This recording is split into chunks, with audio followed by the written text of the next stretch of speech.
ఈ రోజు మనము మునగాకు పప్పు చేసుకుంటాం. చూద్దాం రండి. మునగాకు పప్పుకు కావలసిన పదార్థాలు మునగాకు, కందిపప్పు, టమాటా, ఉల్లిపాయలు, చింతపండు, కొత్తిమీర, తర్వాత పోపు దినుసులు, ఎండుమిరపకాయలు, జీలకర్ర, ఆవాలు, కరివేపాకు, వెల్లుల్లి రెమ్మలు, పసుపు, కారం.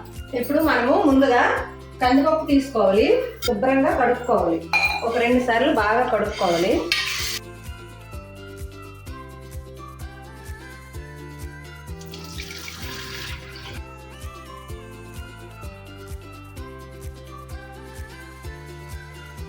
నీట్గా కడుక్కున్న తర్వాత మంచి వాటర్ పోసుకోవాలి.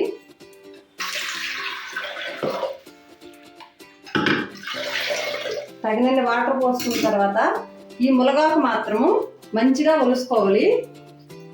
చక్కగా 2 వైపులు చూసి మాత్రం ఒలుసుకొని చక్కగా నీట్గా 2 సార్లు కడిగి పెట్టుకున్నాను మునగాకు. ఈ మునగాకు మాత్రం 2 కళ్ళు సరిపోవండి. 2కి 4 కళ్ళతో సహా చూసుకోవాలి. పురుగులు, ఆకుల్లో చెత్త అంతా ఉంటుంది. అన్నీ చూసుకొని ఫ్రెష్ ఆకు వేసుకోవాలి, బాగుంటుంది.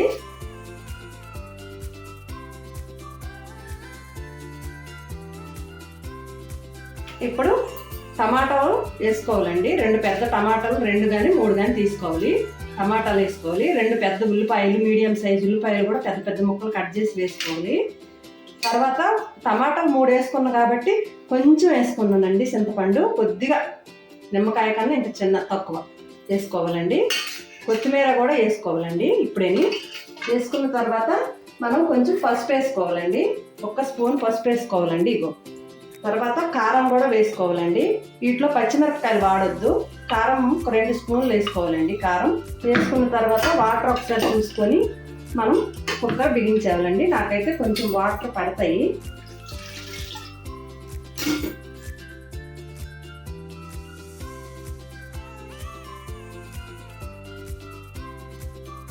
ఈ మునగాకు చాలా మంచిదండి. ఎవరికైనా దెబ్బలు తగిలినా, ఎక్కడైనా ఏమైనా కుట్లు పడినా సరే ఖచ్చితంగా ఈ మునగాకు నీట్గా క్లీన్ చేసి చక్కగా వెల్లుల్లి రెమ్మలు, నువ్వుల నూనె, కరివేపాకు, ఆవాలు, జీలకర్ర అన్నీ వేసి చక్కగా వేపుడు వేసి అలా పెట్టామనుకోండి కుట్టులు తొందరగా మాడిపోతాయండి. ఈ మునగాకు మాత్రం చాలా మంచిది హెల్త్కి. అప్పుడు పెద్దలు ఎవరికైనా ఇంట్లో ఆపరేషన్లు అయినా ఏదైనా దెబ్బలు తగిలినా ఖచ్చితంగా ఇది వండి పెట్టేవాళ్ళండి. చాలా మంచిది, తొందరగా కుట్లు మాడిపోతాయండి. మీ ఇంట్లో కూడా ట్రై చేసి ఇది ఖచ్చితంగా పెట్టండి. 5 విజిల్లు అయ్యాయి. ఇప్పుడు మనం స్టవ్ కట్టేసుకోవాలి. ఇప్పుడు స్టవ్ కట్టేసాను కదా, 5 విజిల్లు వచ్చాయి. ఇది కొంచెం చల్లారిన తర్వాత మనం ఇప్పుడు మందపాటి గిన్నె తీసుకోవాలి. అడుగు మాడకుండా ఆయిల్ వేసుకోవాలి. ఒక 3 గంటలు పడుతుందండి. ఈ పోపుకే, ఆ మునగాకు పప్పుకి ఈ పోపుతోనే టేస్ట్ వస్తుంది, చాలా బాగుంటుంది. 3 గంటలు ఆయిల్ తీసుకొని ఇప్పుడు మనము మునగాకు పప్పు అయిపోయిందండి. చాలా బాగా అయిపోయింది. చూడండి, ఇలా మెదుపుకోవాలండి మనం మంచిగా.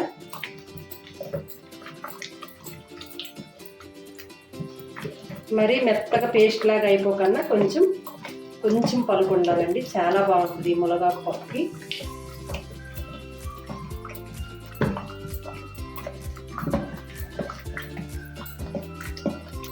మనం ఇప్పుడు బాగా మెదుపుకున్న తర్వాత సాల్ట్ వేసుకోవాలండి ఇందులో.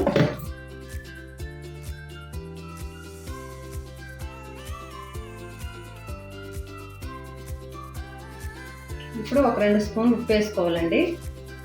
వేసుకున్న తర్వాత మనం బాగా కలుపుకొని చెక్ చేసుకోవాలి. మునగాకు పప్పుకి మరీ పేస్ట్ లాగా అయిపోవద్దండి, ఇలా ఉండాలి. కొంచెం పలుకు పదును ఉంటేనే మునగాకు పప్పు చాలా సూపర్ టేస్టీగా ఉంటుంది.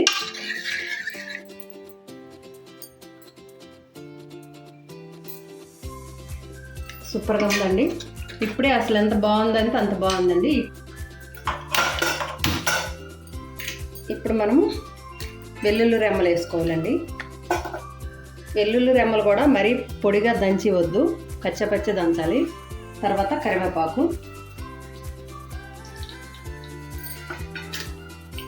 తర్వాత ఎండుమిరపకాయలు. కాకపోతే ఎండుమిరపకాయలు గింజలు ఉంటాయి చూడండి, అవి వేసుకోవాలండి. చాలా బాగుంది. ఇవి నేనైతే వేసుకుంటాను. ఇప్పుడు ఆవాలు వేసుకోవాలండి. ఇప్పుడు జీలకర్ర వేసుకోవాలి. ఇప్పుడు అసలైన టేస్ట్ ఈ పోపులోనే ఉంటుందండి. ఇందులో నీరుల్లిపాయలు వేసుకోవద్దండి, పప్పులో వేసుకున్నాం కాబట్టి ఇందులో వెల్లుల్లిపాయలు మాత్రమే వేసుకోవాలి. ఈ పోపులోనే పెద్ద ఉల్లిపాయలు పప్పులో వేసుకుంటాం కదా, ఇందులో మాత్రం వెల్లుల్లి రెమ్మలే వేసుకోవాలి. చాలా బాగుంటుంది. ఈ మునగాకు పప్పు కంటి చూపు కూడా చాలా మంచిదండి.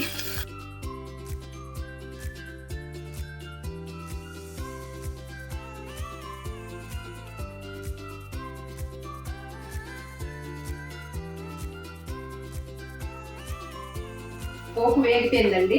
ఈ పోపు చాలా బాగా వేగింది. ఇగో ఇలా వేగాలి. ఇలా వేగిన తర్వాత మాత్రమే మునగాకు పప్పు మనం అందరం వేసుకోవాలి. చక్కగా వేగింది. ఇప్పుడు మెదిపి పెట్టుకున్న మునగాకు పప్పు ఉంది కదండి,